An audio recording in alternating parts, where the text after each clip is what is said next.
What will it take to secure Africa? A new report shows terror activities in 5 African countries increased sharply in 2017.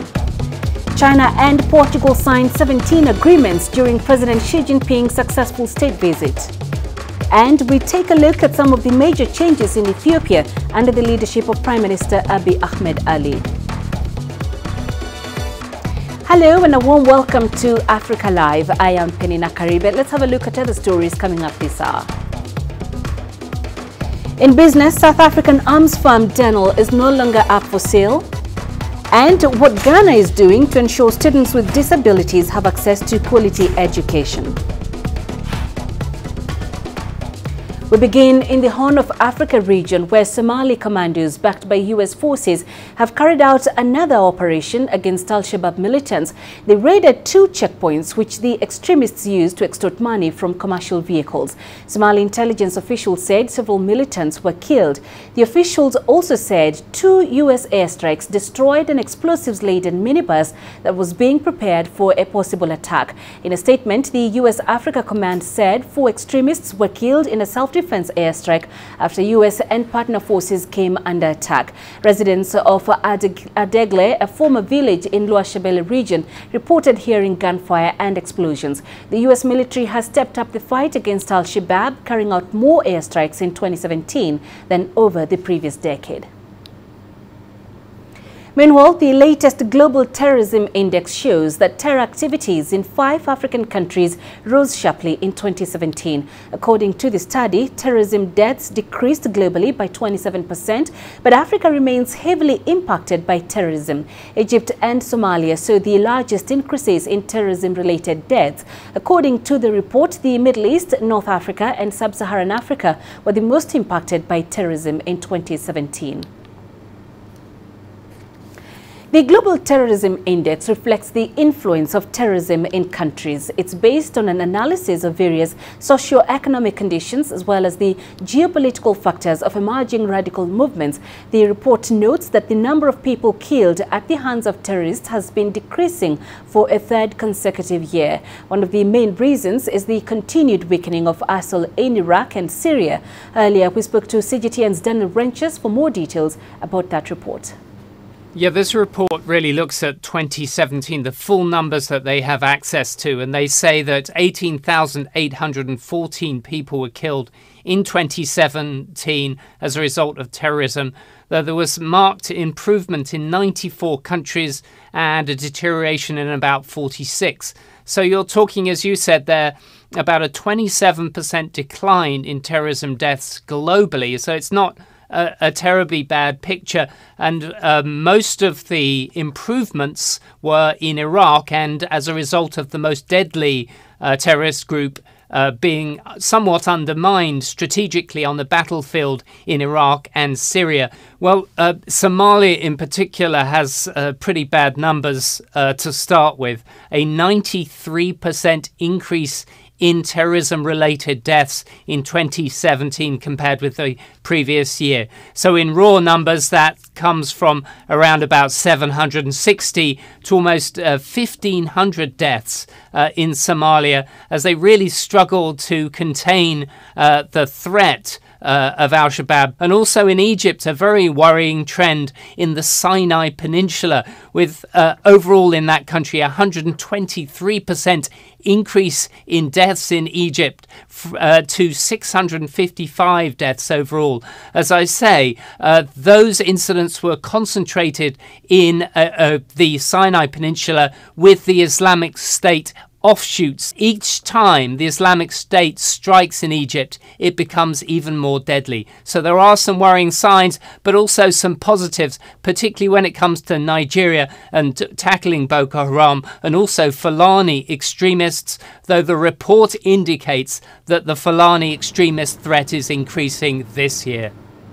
All right, Daniel Wrenches speaking to us earlier from Washington. Let's get more on this. We're joined by Adel Mahru in Cairo and Deji Batmas in Lagos. Adel, let's begin with you. According to the Terrorism Index for 2017, Egypt and Somalia saw the largest increases in terrorism-related deaths. How has the government been responding to this security threat? Well, let's first clarify that we're talking about incidents that took place in 2017. So some of them are now almost 2 years old. And during 2018, there has been an increased approach from the Egyptian government toward that. Now, we've just listened that the number of casualties in Egypt increased by 123%, reaching over 600 casualties. Now, half of that was just one incident that took place in North Sinai at a Rawda mosque attack, which was the deadliest that Egypt has seen maybe in its modern history, and also the first of its kind to see militants opening fire at a mosque. Since then, and the series of attacks that followed in 2017, before and after, that targeted worship houses, whether it's churches or mosques, that what made the number of casualties significantly jump. Egypt launched a major offensive, an operation called Sinai 2018, which has been so far the biggest military crackdown against these groups. And in 2018, there has been a significant progress in the number of terrorist attacks happening all over the country, and even the number of casualties have significantly dropped. And so far, Operation Sinai 2018, which started in February, is still ongoing, and a previous deadline that was primarily 3 months deadline by President El-Sisi have been extended indefinitely until it completes its main targets, which is mainly to eliminate the threats of ISIL and similar groups from North Sinai. All right, Deji, deaths attributed to Boko Haram are said to be falling in the 2017 Terrorism Index. Is this a pointer to a weakening of the insurgency?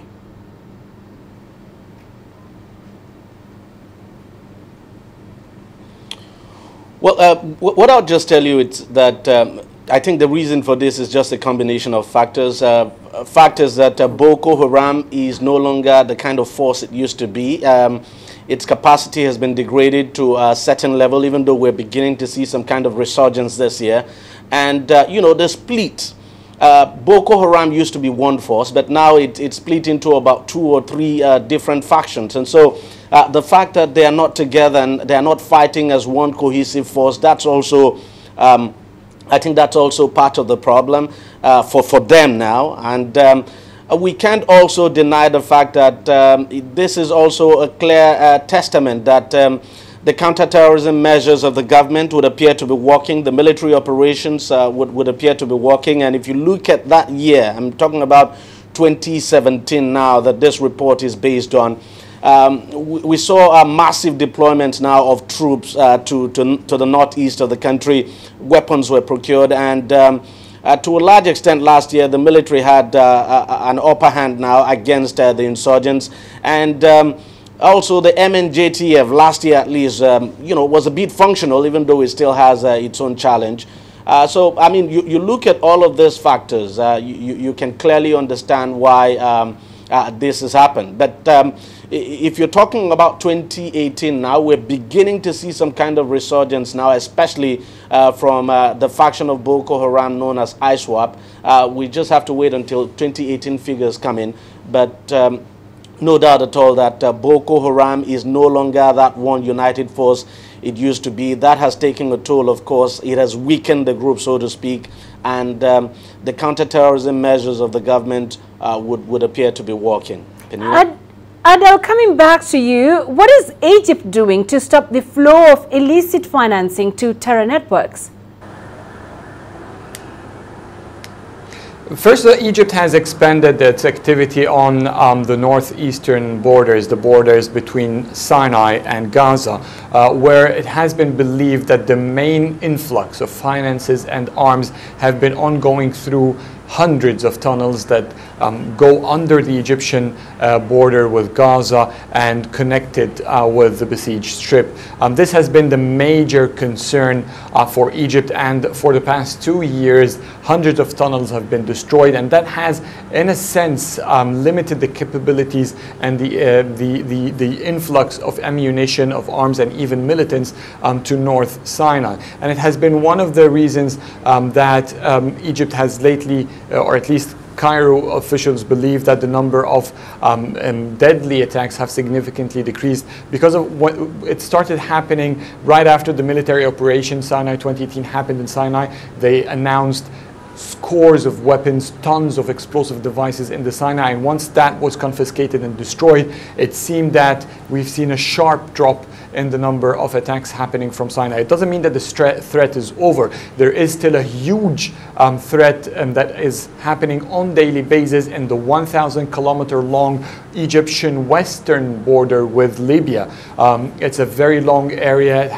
There are no walls to separate Egypt and Libya in that regard, and the military is doing what it can to prevent the attempts to smuggle in weapons and militants. According to President el-Sisi, dozens of vehicles try to enter the country illegally every week through that area, and the Egyptian armed forces have been trying to seize that by not just working on their side from the Egyptian government and the Western Desert by the Egyptian armed forces, but also to coordinate with the Libyan side, and mainly the Libyan National Army led by General Khalifa Haftar, who has control over the eastern territories, which is side to the Egyptians. And that's why Egypt's interest in the stability in Libya is crucial, and Egypt believes that it's one of the major factors that it needs so that no further threats would be coming in on daily basis into the country. And finally, Deji, the study also shows violence by Fulani extremists has dramatically risen. What's the government done to contain this type of security risk?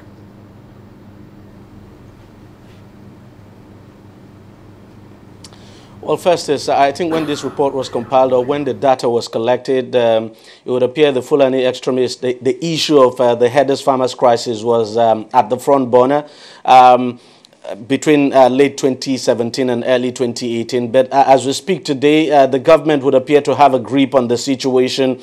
The frequency of the attacks by these extremists has actually gone down. And part of the reasons why I think Nigeria actually had a challenge with dealing with the Fulani extremists at the beginning is just because, look, the military of this country is spread thin. They're carrying out operations in the northeast of the country. They're carrying out operations in the Niger Delta region of the country.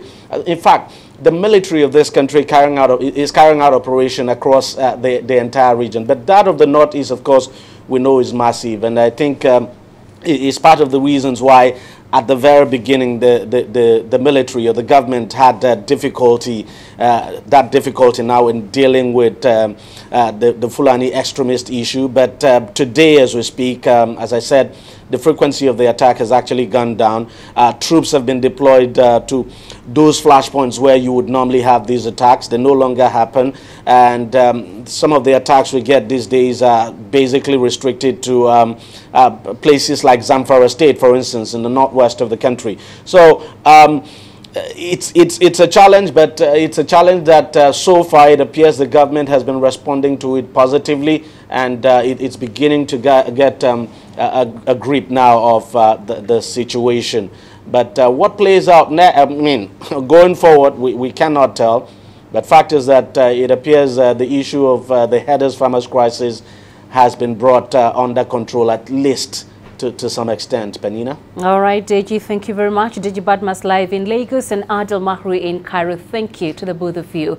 Now, let's just focus on Egypt for a bit, where a 3-day defense expo has come to a close. More than 370 companies and military entities from 41 countries have participated in the first arms and technology sales event in Cairo. Adel Mahri was there.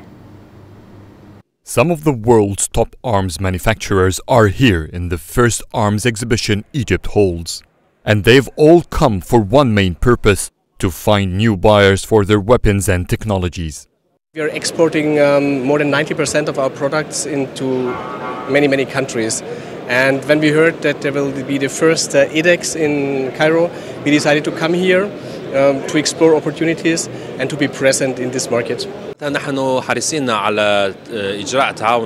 keen on deepening military cooperation with Egypt. It's a state of great political influence in the Middle East and Africa. It's a window to make our products reach neighboring countries. Egypt is one of the world's top arms purchasers. Opening its own defense market has attracted delegations from 41 countries. Defense ministers and military chiefs of staff led the hunt for the best weapons offered by some 376 producers from across the world. Egypt on the African continent is a very strategic player in terms of ensuring peace and stability. And of course the opportunity to come here for IDEX for us is to be able to see what capabilities have been developed to close certain gaps that we have in the battlefield and all that. And of course we are seeing quite a number of interesting capabilities. It's not just looking for a solution, but looking for a solution that is affordable. All types of military hardware have been on display, from handguns, sniper rifles, to heavy machinery. Tanks, missiles, naval vessels and fighter jets, along with all other army necessities, were offered. I think it's a very successful expo and has had a great effect. We've opened discussions in prospective deals with the Egyptian government. We did find quite a few new contacts. Given the fact that this is the first time ever show in Cairo, yes, we did make some good contacts. Privileged by being the host, Egypt had the biggest arms display in edX to show its international guests its latest military production. Unlike most defense expos in the Middle East, Egypt's edX aims to enhance connectivity between African and Arab armies. It's also an opportunity for the Egyptian armed forces to promote its arms industry. Adil Mahroui, CGTN, Cairo. Wednesday marked International Volunteers Day. In South Sudan, United Nations staff in the northern town of Bentiu visited patients at the state hospital, distributing gifts and spreading some festive cheer. For their part, volunteers for the South Sudan Red Cross Society have trained 25 girls in first aid response. Volunteers in South Sudan are hoping to build resilient communities. Just a smile on the lady's face is enough for us. They are really thankful because they say it's one of a kind. It's never happened in Bentiu where they did not even know about the UN volunteers. So we try to tell them what we are doing. So on my part, as a UN volunteer, I'm proud and excited about this activity. They've also handed out goodies to patients at a hospital in the northern town of Bentiu. We have received blankets and mosquito nets. At this time in Bentiu, it's a cool weather and we are happy to have received these blankets and the mosquito nets, as there is also a lot of mosquitoes in this place. More than 500 international and local volunteers work in South Sudan, one of the largest volunteer programs in the world. UN volunteers work on many different fields. They support UN agencies in their work, whether it is humanitarian relief, whether it's development or peacekeeping. They are all everywhere, and they are almost the backbone of all UN operations here because they represent a very important component of the personnel in different UN organizations. Young people at a local school have also benefited learning basic first aid skills. My name is Mary Ago. I'm in Standard 7. I've been training to be a first aid responder. When I grow up, I want to be a volunteer to help my people. I want to become a volunteer to help other people, and I want to inform those people who did not join to join us, to let them become the first aid to help other people like we. Volunteers aim to empower communities to survive natural disasters and political instability. Volunteerism means to me is a panacea to resolve any problem of the society. Without volunteerism, it is impossible to bring peace in the society or reduce all the natural disaster or calamities that we are facing nowadays. There are more than 1 billion volunteers globally, more than 12 million of them in sub-Saharan Africa alone. However, aid agencies say more locals need to get involved in campaigns to support communities facing development challenges. Beryl Oro, CGTN.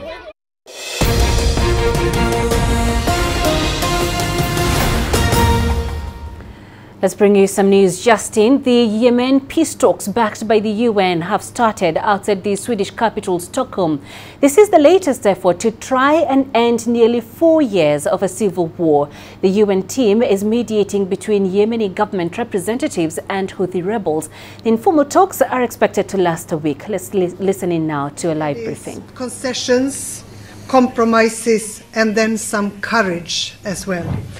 So I wish the delegates, I wish the UN Special Envoy, the team, and all of us best of luck on this important mission.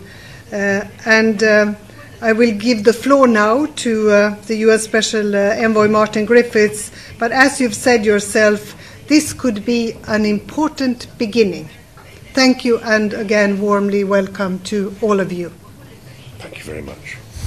Thank you very much indeed, and thank you through Your Excellency and the Foreign Minister of Sweden, Margot Wallström. Thank you to your government for your hosting, for your welcome, as you say, a very warm welcome in a slightly less warm country. And so thank you for having us here in this remarkable location. I'm very grateful to you for doing this. You've gone to endless efforts to make this happen. Thank you so much. Thank you so much. And I'd like also to extend my gratitude to the delegations. You're here. It's not easy. It's been more than 2 years since you have sat down together, and we're very well aware that there are many difficult decisions taken even to be here.